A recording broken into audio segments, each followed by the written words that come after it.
আচ্ছা পেছনে কিছু ক্যাবিনেট দেখতে পাচ্ছি, এই ক্যাবিনেট আমার কাছে ভালো ভালো ক্যাবিনেট আছে, ক্যাবিনেট আমার কাছে ডগ আছে, NZXC আছে, আমার কাছে রিয়েলির ক্যাবিনেট থাকে। জেব্রনিক্স এর পার্সোনালি আমি একটা ফ্যান, তুমি বলতে পারো, কারণ MSI আমার কাছে অ্যাভেলেবল আছে, আমার সবই থাকে, এগুলো প্রিমিয়াম, আমি পেছনে একটু প্রিমিয়াম গুলো রাখি আর সামনের দিকে এগুলো সস্তা করে রাখি। আমি একটু বলে দিই ওয়াই জেব্রনিক্স আজকে রেটে, ঠিক আছে? ওয়াই জেব্রনিক্স একটা কারণ আছে, বাজেট ফ্রেন্ডলি করে, শুধু বাজেট ফ্রেন্ডলির জন্য না, সার্ভিস। আজকের ডেটে আমরা যখন কোনো লোকাল ব্র্যান্ডস দেখতে যাচ্ছি, ঠিক আছে, ধরো আজকে ধরো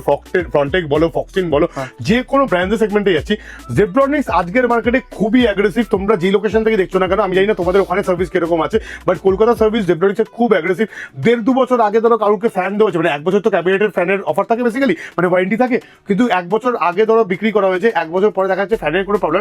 কুলিং ফ্যান মানে সিপিইউ ফ্যান, যেটা 350-500 টাকা লোকে মার্কেটে কিনতে যায়, সেটারও রিপ্লেসমেন্ট ওরা দিয়ে দেয়। ওয়্যারিং, আমার একটা প্রবলেম হয়েছিল, আমি আমার লাইফের পার্সোনাল এক্সপেরিয়েন্স শেয়ার করছি, আমি কন্টেন্টগুলো পেয়েছিলাম যেখানে যখন ARGB কন্ট্রোলার পাইনি আমরা ওটাতে, মানে ARGB কন্ট্রোলার অ্যাকচুয়ালি আসতোই না, মানে পার্সোনালি বলছি যে কান্ট্রির জেব্রনিক্স এর উনারা আমাদের জন্য ARGB কন্ট্রোলার আলাদা আলাদা করেছে, পয়সা পর্যন্ত দেয়নি, কাস্টমারদের হেল্প করেছি আমরা ARGB দিয়ে। আফটার সেল সার্ভিস জেব্রনিক্স আছে, এবং জেব্রনিক্স এর কিন্তু ডগ হচ্ছে জেব্রনিক্স এর ব্র্যান্ড বেসিক্যালি, হ্যাঁ একদম, এবং প্রিমিয়াম তো অবশ্যই প্রিমিয়াম, কারণ ডগ হচ্ছে ফাইটিং মার্কেট অফ কসমেটিকের উপরে ব্র্যান্ড বলতে গেলে বলতে পারো, হ্যাঁ সত্যিই কস্টলি বাট কোয়ালিটিও কস্ট এফেক্টিভ, ঠিক আছে, ওয়ান টাইম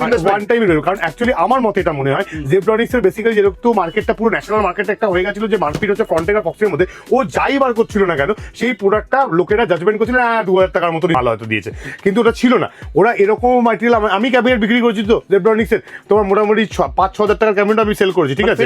ফিডব্যাক ভালো, কিন্তু ওরা সেই 5-6 টাকা ক্যাবিনেটের মার্কেটে ফোকাস খাওয়াতে পারছে না, ঠিক আছে, যেহেতু সেখানে অলরেডি MSI বসে আছে, ধরো তুই বড় বড় ব্র্যান্ডটা বসে আছে, ঠিক আছে, সেইখানে যখন ওরা ডগ লঞ্চ করলো না, আজকের ডগের ক্যাবিনেট এত অসাধারণ এবং প্রিমিয়াম কোয়ালিটি,